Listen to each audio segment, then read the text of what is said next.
Sobre os testes, ok, tudo bem? Você tem que realizar 2 testes por enquanto do seu trabalho? Tudo bem? Tudo bem, professor. Sobre a metodologia, tudo bem que vocês têm que realizar a introdução? Tudo bem que para você deixar em dia o seu trabalho, é uma introdução e os 2 testes? Beleza? Tudo Então, bem, professor. isso aí, Continuado. deixa em dia, tá? Aí, na próxima semana, eu vou falar sobre revisão de literatura, vou dar 2 semanas para vocês. A revisão de literatura é um negócio mais amplo, então eu vou trabalhar com 2 partes, tá bom? Então, vamos lá. Autocorrelação serial, opa, vamos ver, deixa eu ver aqui. Deixa eu ver o que veio. Isso. A gente vai falar na sexta, perfeito, isso mesmo, Léo. Sexta-feira a gente vai falar sobre revisão de literatura. Eu vou trabalhar bem bacana com vocês sexta-feira. Então, assim, a autocorrelação serial é um problema comum na análise de regressão. Só que, quando os dados têm natureza temporal, ou seja, evoluem com o tempo, os nossos dados não estão evoluindo, os dados do nosso trabalho não estão evoluindo com o tempo. Tá? Vou tirar a câmera aqui para ficar mais ligeiro. Eles não estão evoluindo com o tempo. Por quê? Porque nós cortamos um ano só. Dado de corte seccional. Você pega um ano, eu peguei 2020, certo? E aí nós estamos fazendo o processo regressivo, né, as regressões, as análises de econometria, com dados de um ano só para uma região, certo? Agora, quando você pega dados que eles geralmente são evoluídos para mais de um período, são dados temporais que evoluem no tempo, você tem um problema de autocorrelação serial. Mas o que é autocorrelação serial? É o seguinte, o termo de erro, ele não pode estar correlacionado com o tempo, tá? Nem com o passado, nem com o futuro. Então, por exemplo, o erro do passado não pode influenciar no futuro e vice-versa. Por exemplo, aquela história da inflação. A história da inflação. Não sei se vocês aprenderam na economia brasileira, mas na economia brasileira da década de 80, qual era o problema da inflação na década de 80? Alguém sabe? Alguém sabe do problema da inflação da década de 80? A dívida, professor Star? Não.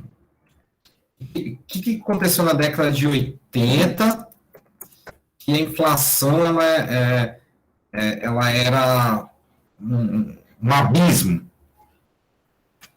O começo dos anos 90, o senhor fala? Nos 80, 90. Assim, ó. Eles tentaram planificar. Não, é só o movimento da inflação, tá? Não pensa em política nem nada. Só o movimento da inflação. Vamos pensar. A ideia desse tipo de inflação da década de 80, 70, 80 ali, 90, ela ajuda bastante essa ideia da autocorrelação. Por que do problema da autocorrelação? Porque você não consegue medir um fenômeno. É assim, ó. Vou explicar para você mais ou menos. Vou até abrir a tela. É assim. A inflação na década de 80, ela tinha uma memória. O que é essa memória? É assim. A inflação do dia superior ao dia de hoje, ela dependia de um componente da inflação de antes. Por exemplo, a inflação de amanhã dependia de hoje, que dependia de anteontem. Então, trazia consigo uma memória, entendeu? Então, por exemplo, a inflação é que assim, chama inflação inercial. Tá? Inflação inercial. É que assim, vamos supor, a inflação é um índice, tá? A inflação é um índice. Suponha que o índice de hoje da inflação, ela tem uma parte que foi criada da inflação dos dias anteriores, dos meses anteriores, dos anos anteriores, mais ou menos, mas geralmente é mais, tá? Geralmente mais as expectativas de inflação futura. Então, ela tinha um componente da inflação de expectativa lá do futuro. A inflação amanhã... É que nem comprar carne. A carne amanhã ela vai aumentar R$1. Por exemplo, você vai comprar colchão mole. O quilo é 20, tá 30. a 30 e 30 reais. Só que você está ciente que semana que vem vai aumentar R$ 1 por causa das coisas que aconteceram semana passada, certo? E você pode ter certeza que para dezembro ela vai aumentar mais um pouco, entendeu? Então, ela tem uma memória. Então, a memória de evolução. Ficou claro? Ficou Sim, claro? praticamente um delay, né? Acontece alguma coisa. Isso. Perdurando ao tempo. Esse delay, gente, é chamado de inflação inercial. Então, quando você tem esse problema de inércia, é a mesma coisa da autocorrelação. Você tem correlação dos termos de... O que é o termo de erro nesse caso? O termo de erro, por exemplo, lá no futuro, lá você está medindo a inflação para, sei lá, aumentar R$ 1. Só que quando chega o dia, em vez de 1 foi para 2. Então você errou em R$ 1, entendeu? Mas passado, então tinha um erro de R$ 1 também. Então você vai persistindo no erro. E esse erro não é o mesmo número, é sempre números aleatórios. E quando você tem isso, você não consegue ter uma medição adequada do fenômeno. Entendeu? Então, esse problema de autocorrelação serial, é muito comum em fenômenos que você leva em consideração o tempo. Certo? Mas em econometria tem uma premissa. A premissa é que o termo de erro não esteja correlacionado com o tempo, nem passado nem futuro. O termo de erro tem que ser idôneo. Tá? Ou seja, quando você multiplica os erros em tempos anteriores ou superiores, ele tem que dar 0. Certo? Por quê? Porque quando você não tem autocorrelação serial, você tem um modelo mais eficiente. Quando você tem autocorrelação serial, os estimadores de mínimos quadrados, essa econometria que você roda no Stata, não são enviesados e consistentes. São estimadores não enviesados e são consistentes ainda. Elas são, normalmente distribuídas em grandes amostras, só que eles, como na heterocidacidade, eles deixaram de ser eficientes. Tá? Deixaram de ser eficientes. Então, também é um problema, em termos de eficiência. Ou seja, você pode... Assim, você vai ter dois modelos, um com autocorrelação e outro sem autocorrelação. Aquele que não tem autocorrelação serial, ele tem estimativas mais eficientes do que aqueles que não têm. Não que você precise jogar o modelo fora, mas é melhor você ter uma estimativa mais eficiente do que a outra. É a ideia da gasolina, tá? A ideia da gasolina. Você pode colocar 2 tipos de gasolina que o teu carro vai andar, mas um com mais eficiência vai andar melhor. Essa é sacada.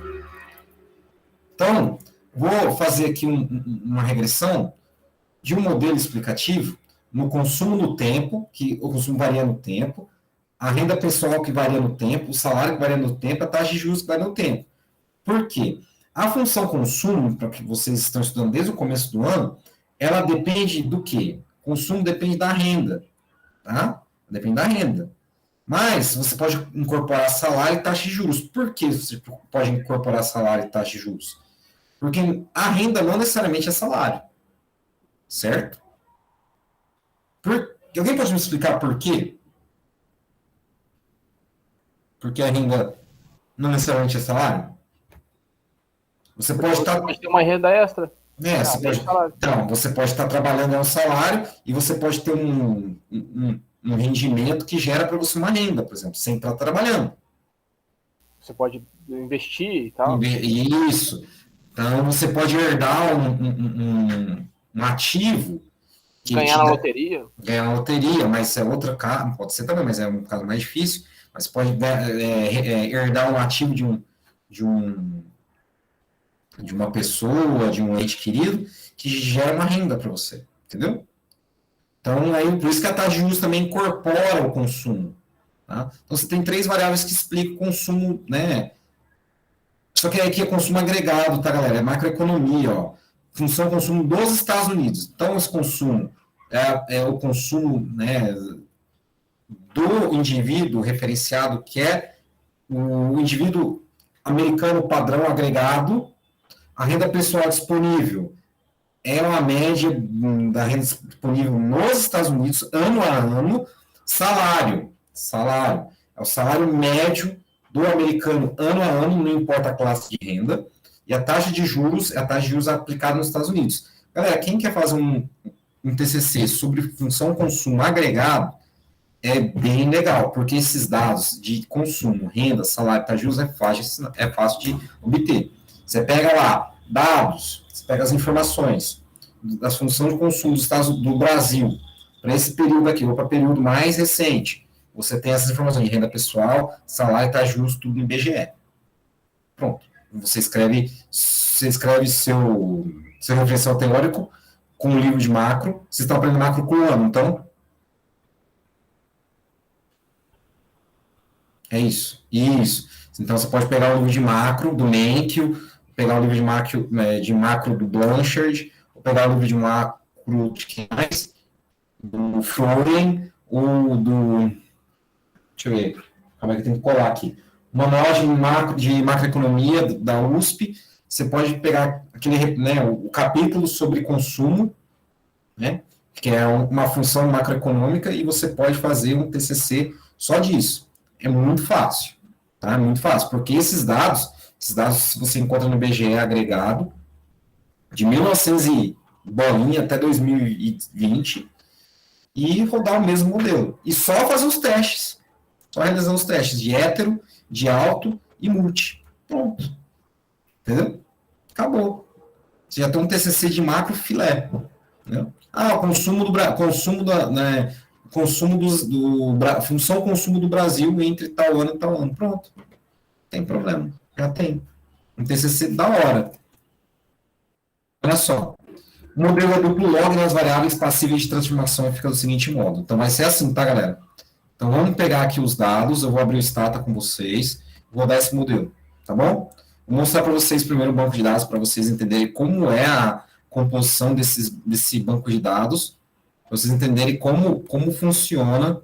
Vou só abrir aqui o banco de dados do Stata.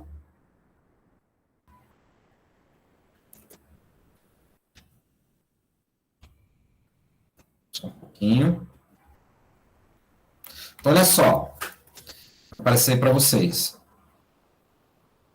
Tá vendo? Percebe que, tá vendo? Vai do ano 1947, o consumo de 1947, consumo de 1948, a renda, consumption, é consumo. Income, né, é renda. Wealth, salário. E interest, é taxa de juros, tá? Taxa de juros, é taxa de juros real. Então, você consegue isso aqui facilmente. Facilmente. Eu vou até pesquisar aqui, ó. Acho que o IPEA-Data também tem. Então, vou dar um pause. Vou mostrar para vocês onde tem esse banco de dados. Para vocês entenderem. Professor, quero fazer o TCC na área macroeconômica. Pô, uma área macroeconômica é importante. Por que é importante, professor? Cara, se você sabe macroeconomia, só o básico, você pode trabalhar em locais onde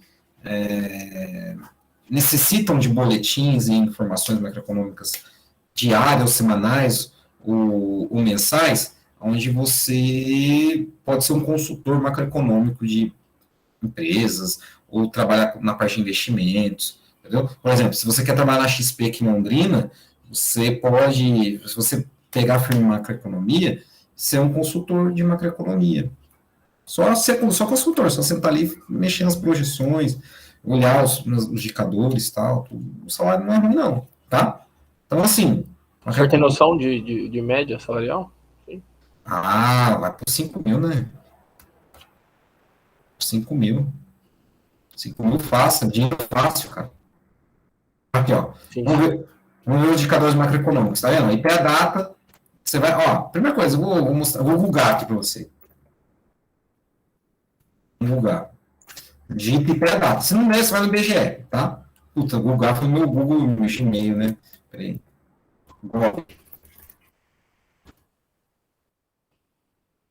Empresa, pronto. O Google, pronto. No GOG. Digita IPEA-Data.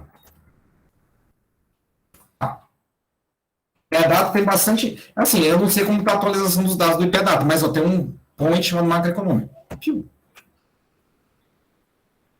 Beleza? Dados econômicos financeiros em séries anuais, mensais, diárias e mesma unidade monetária. Perfeito. Tem a mesma unidade monetária. Macro, tá? Clica aqui, ó.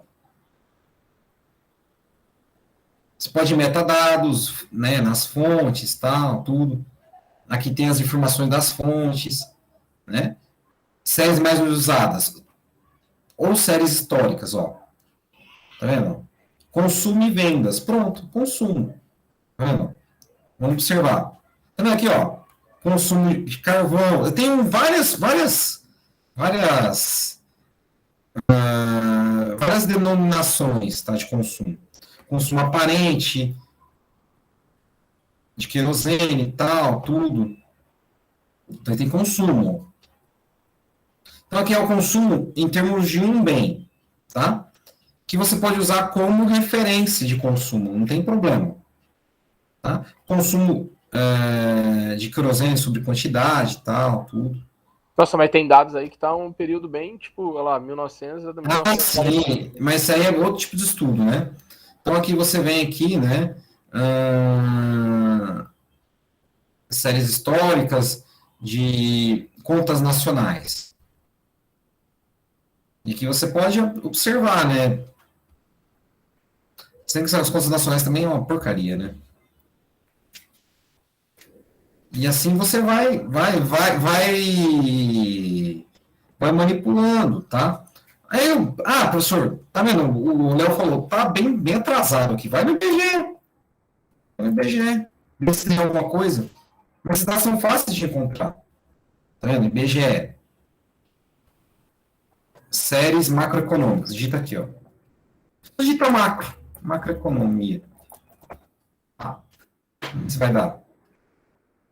Tem, né? A biblioteca, tal, tudo.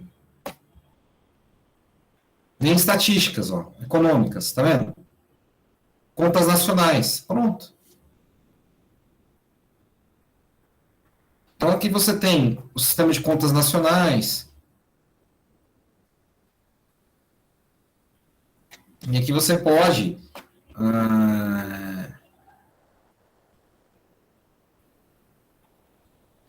baixar o banco de dados aqui em downloads, né? Tá vendo? De 2019, por exemplo. Não vou abrir que vai demorar, vai ficar bem travado. Mas nas contas nacionais tem renda bruta, né? Tem que mais? Média salarial. Tem média salarial, né? Então aqui você tem os dados.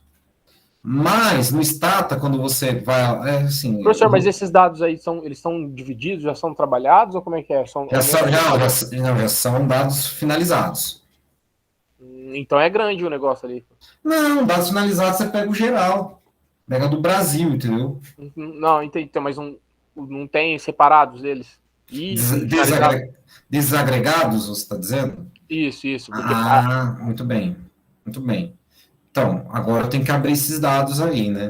Porque realmente eu não sei te informar. Por exemplo, dados sobre. Mas, por exemplo, o senhor conseguiu os dados sem estar finalizado, né? Para a gente fazer os trabalhos, por exemplo. Sim, mas não, aí eu tive que. É mais difícil conseguir esses dados? Não, é fácil. Tive que. Microdados, só que aí eu tenho outra. Aí eu tenho que fazer eu tenho que fazer um mini curso para vocês de extração de microdados. Aí eu faço por outra forma, que é diretamente pelo Stata, entendeu? Bacana. Aqui é só pelo. Aqui é onde você procura as informações agregadas, sabe? Então, por exemplo, consumo agregado no Brasil. Você pode digitar assim, ó. Entendeu? Dados de consumo agregado brasileiro. Agregado. Agregado é no total, tá? Sim. É que eu acho que muita. É claro que a gente está em macro, mas eu acredito que é mais fácil para você trabalhar quando os dados já não estão finalizados, né? Tipo, não está no contexto geral. Tem tabelas, tá vendo? De economia nacional, contas de bens e serviços, XLS, ODS. É que eu não vou baixar agora, porque senão eu tenho medo de travar a máquina, entendeu? Então, aqui, ó, formação bruta de capital fixo, PIB, componentes do PIB, você pode abrir e ver quais são os componentes, valor adicionado, tá vendo? De 2010 a 2019, variação do valor bruto adicionado, variação de preços. Agora eu quero achar o consumo agregado, vamos ver se consigo achar. Total de ocupações, segundo aqui é como do trabalho. Ele é só um pouquinho. Aqui, ó, esses aqui que é importante. Ó, principais agregados macroeconômicos. Quais são os agregados macroeconômicos? Qual é a equação keynesiana principal? A renda é igual ao consumo, mais investimento, mais os gastos do governo. Então, o consumo está aqui dentro. Tá vendo? Tanto do setor público quanto do setor privado. Você baixa a XLS, você encontra. Entendeu? Entendi. Então, você pode encontrar por aqui, ó. Tá vendo? Então, aqui são os níveis de atividade e tal. Então, assim, aqui, ó, contas econômicas a preços correntes. Essas contas econômicas são aquelas contas que são tabuladas no computador social, crescimento do PIB e tal. Então, aqui você consegue encontrar esses dados facilmente. Facilmente. É só baixar e você vai pegar só o consumo. Tá, retira só o consumo. Tá aqui de 2000 a 2019. Deve estar por estado e no geral. Aí você só pega no geral. Aí, quando você faz a tabulação, você faz a melhoria dos dados, e fica desse jeitinho aqui, ó. Ele fica desse jeitinho aqui. Tá? Ele vai ficar desse jeito. Vai ficar desse jeito. Só que tem um hype aí, né? Tem um hype, não, tem um hack. Tem um hack muito simples de conseguir esses dados. Sabe como? Pega uma pesquisa, vê a fonte que o cara pegou no final, entendeu?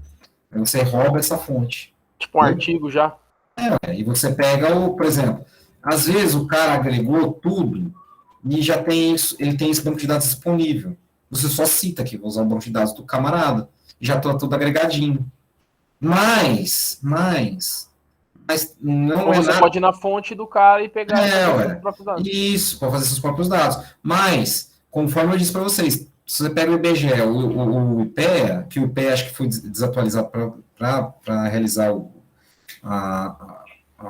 banco do IBGE, você pode usar ele normalmente, entendeu? É assim, não dá dor de cabeça, é fácil de você pegar, não dá dor de cabeça, basta apenas você, eu quero usar o consumo, a renda, o salário médio, a taxa de juros. Por exemplo, taxa de juros você consegue no Banco Central, a taxa de juros anual, a média, entendeu? Consumo e renda, aquela planilha que eu mostrei para vocês, que eu dei a tabela, sabe a tabela lá no IBGE que eu falei das contas agregadas? Esses dois tem lá.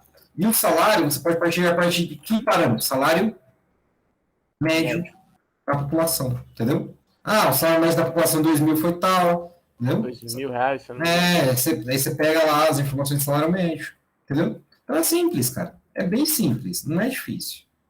Bem simples. O que vai dar trabalho é você arrumar os dados. Entendeu? Mas o caminho das Índias é esse. Então, vamos lá. Ó. Então, só para finalizar, eu tenho consumo, renda, salário e taxa de juros, tá? Dos Estados Unidos. Tá vendo que varia? Então, esse banco de dados é diferente do que vocês estão trabalhando.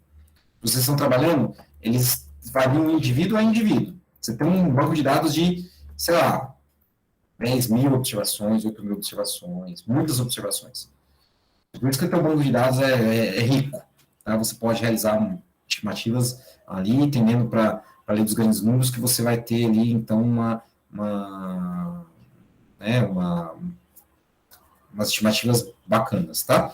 Então, aqui você tem só apenas 54 observações. Por quê? São 54 anos. Tá bom? Vai de 47 a 2000.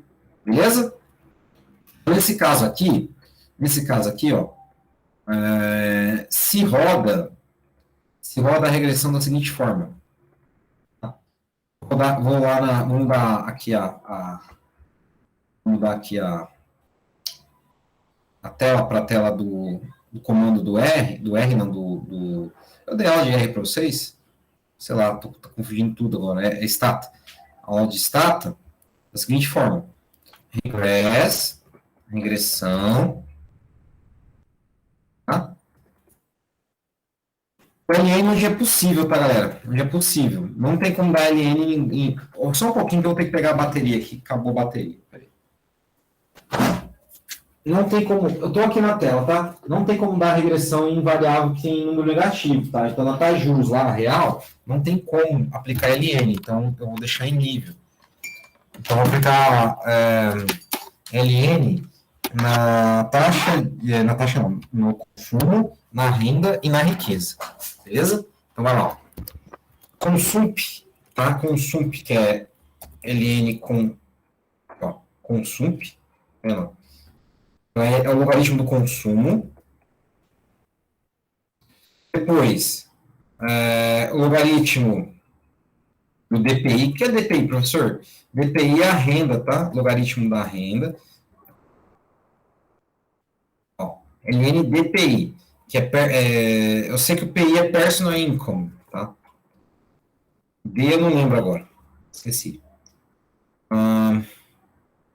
Que mais? LN do Wealth. Wealth é salário. WEALTH. Wealth. Depois, o LN, não, interest, tá? Juros não dá para aplicar LN porque LN de número negativo não é definido. Tá, dei enter. Mudou o modelo. Ah, professor, o que quer dizer esse modelo aí? O seguinte, consumo depende da renda disponível, da riqueza e da taxa de juros. Ou seja, o que quer dizer o sinal de menos na taxa de juros? Alguém pode me explicar em termos de economia? Ó, só antes de tudo, as estatísticas estão ok, tá? Já vamos pular essa parte aí. Todas as estatísticas estão ok. Tanto dos parâmetros quanto do modelo. Vamos pensar no econometriz, no economês. O que quer dizer a taxa de juros negativa em termos de consumo? É bem simples, é o que nós observamos dia a dia. Você vai consumir menos se a taxa de juros estiver mais. Conforme a taxa de juros, assim, conforme a taxa de juros no país, a moeda do país não vale tanto em termos relativos, então você consome menos, entendeu? Daí, os dois coeficientes associados, os dois parâmetros obtidos a partir da renda e da riqueza, é bem óbvio, porque conforme maior a renda, maior o consumo e maior a renda disponível, maior o consumo também. Só que é o seguinte, a proporção não é de 1 para 1. Quando você aumenta em 100% a elasticidade, né? Os dois são inelásticos. A renda, quando você aumenta 100% da renda, você aumenta 80% do consumo, e a riqueza, quando você aumenta 20% da riqueza, 100% da riqueza aumenta 20% do consumo. Essa é a sacada, beleza? Nesse caso aqui, tudo bem. Agora, eu preciso falar um pouco sobre o problema. É assim, resumidamente, os resultados coeficientes têm os sinais esperados, o R quadrado é muito alto, ok.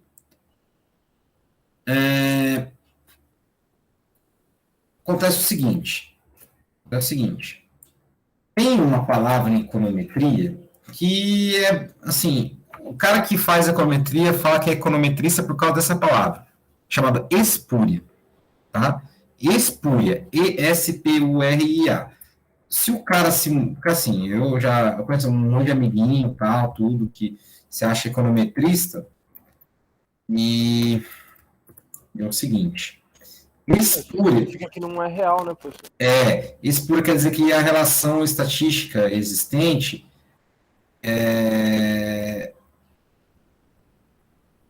existe, tá? Só que não existe uma causa e efeito entre elas, tá? Pode ser pura coincidência só.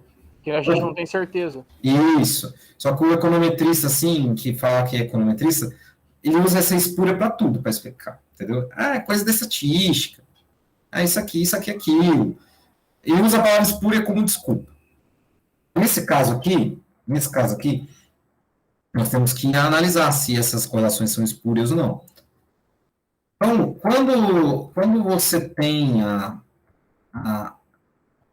ideia de né, se essas variáveis elas são espúrias contra o modelo, você tem que testar o erro, cara. Você tem que ver se o erro anda se o erro no tempo anda no mesmo processo, se anda no mesmo processo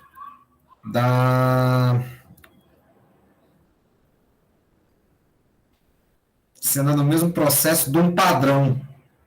Ou seja, quando você coloca o erro e o erro padronizado de maneira sobreposta,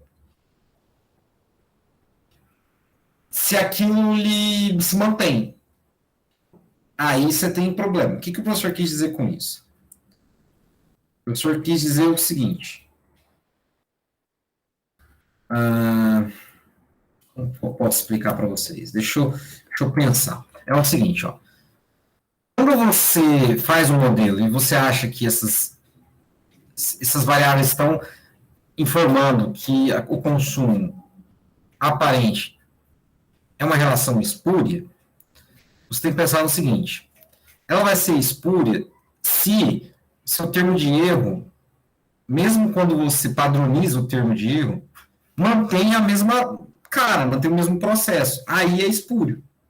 Por quê? Porque são medidas diferentes, entendeu? São medidas diferentes. Por exemplo, a taxa de juros é medida em percentual, a riqueza é medida, por exemplo, pode ser medida em milhares de dólares e a renda não, a riqueza em milhões de dólares e a renda em milhares, e pode estar em escalas diferentes. Só que o movimento dessas variáveis, em termos do termo de erro, elas, mesmo que você transforme elas no mesmo padrão, elas podem estar andando no mesmo caminho, tá? O que isso quer dizer? Vou mostrar para vocês aqui. Ó. O que isso quer dizer na prática?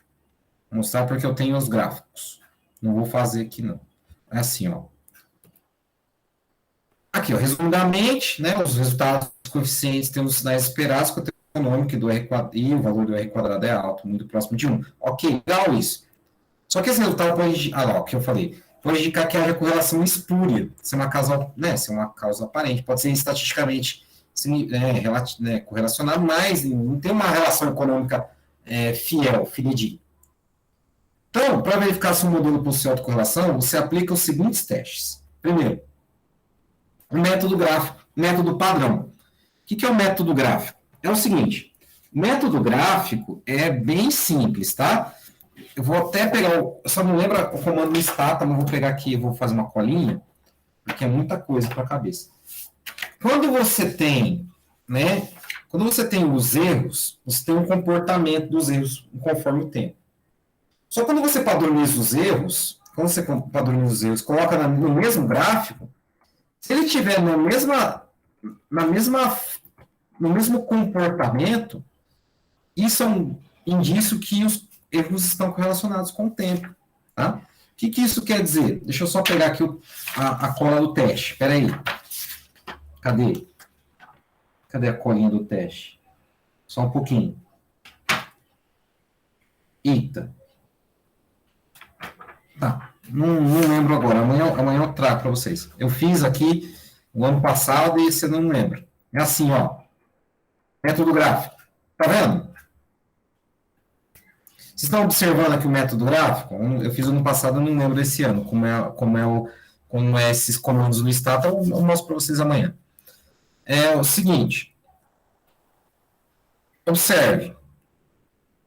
Em azulzinho são os resíduos estandarizados ou padronizados. Padronizados, você vai transformar essas variáveis para um padrão. Todas as variáveis vão ter até a mesma medida, que é uma medida padrão.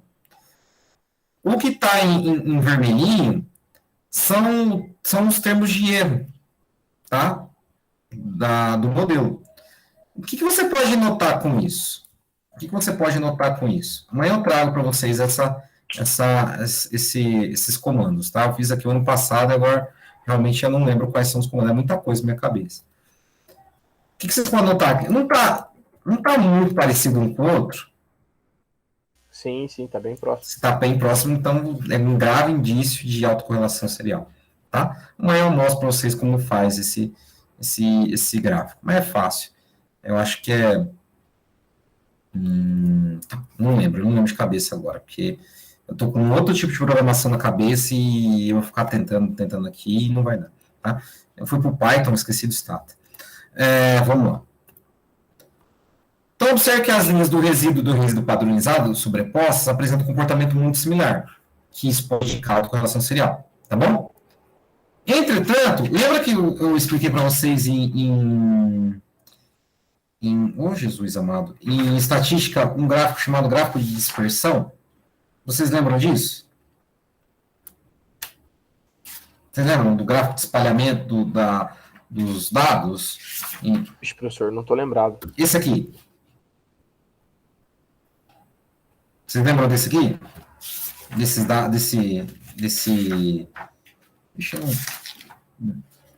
gráfico? Teria uma reta ali, né? Tinha que ter uma tendência, isso. Ó, olha só. Olha aqui, ó. Olha aqui, nesse gráfico aqui.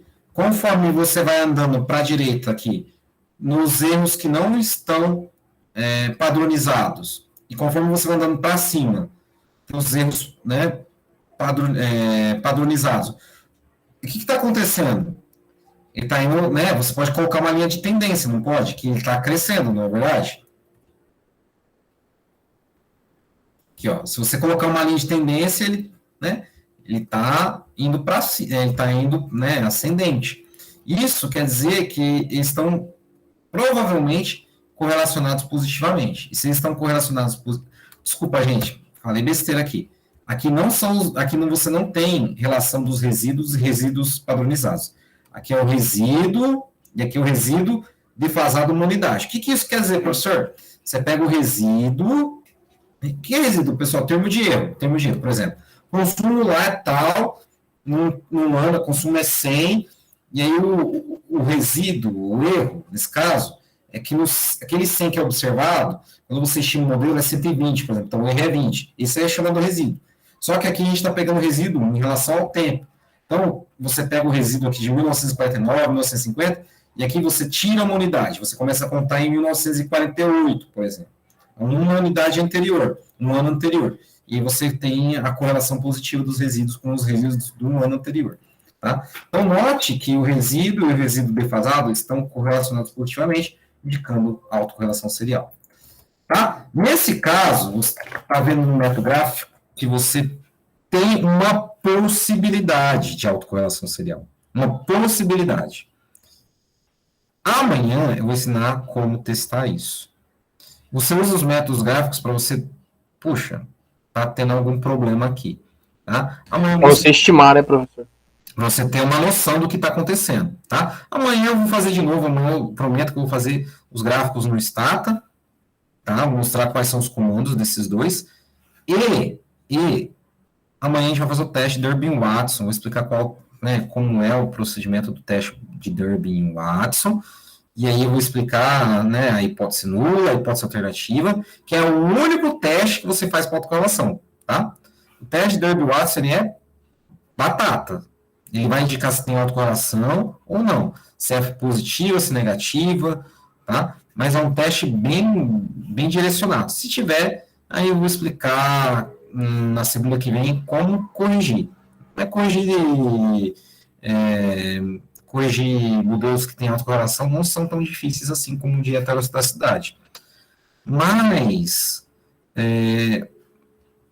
para este caso de autocorrelação, novamente, o banco de dados é específico e vou dar uma ajuda para essa galera que está precisando, tá?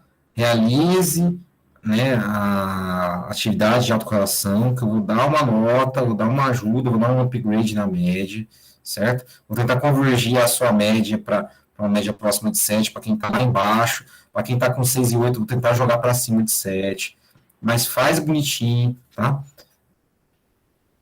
Não, Adriano, eu concluí na segunda que vem, e na terça eu vou dar o dia para vocês realizarem esse trabalho, tá bom?